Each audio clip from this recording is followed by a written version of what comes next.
એનો 200 રૂપિયા લીટર હોય ને તો બી હસતા મોએ લેવું જોવે, કેમ કે બધાના બસની વાત નહીં ભેહો ગાયો પાડવાનું, બરાબર. આ તો આ લોકોના લોહીમાં છે ને, એટલે એ લોકો આ ચલવી રહેલા છે. શ્વેત ક્રાંતિના પ્રણેતા છે ભાઈ.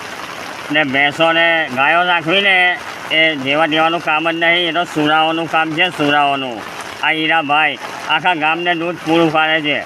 જો આ એનો તબેલો, આવા કાદુમાં આપણો ઘૂંટણ પગ ગરકી જાય ને એટલા પાણીમાં એ લોકો દૂધ કાઢે છે ને આપણને સવારે ચા પાય છે. હીરાભાઈ, હા બોલો. શું લાગે કાચા પોચા માણસ ચાલે આ તબેલાના ધંધામાં? કાચા પોલાનું કામ જ નથી. આ તો અમારો બચપનનો આ ધંધો છે એટલે ચાલે છે. હા. બીજાનું કામ જ નથી. તમારા બાપ દાદા વખતથી તમે ભેંસો પાડો? હા, અમારો ધંધો હતા તે જ માણસ કરી શકે, કામ નથી. આ તો સુરાનું કામ છે ભાઈ, સુરાનું. એ સુરવીર લોકો જ ભેહો રાખી શકે. ભેંસો રાખી શકે.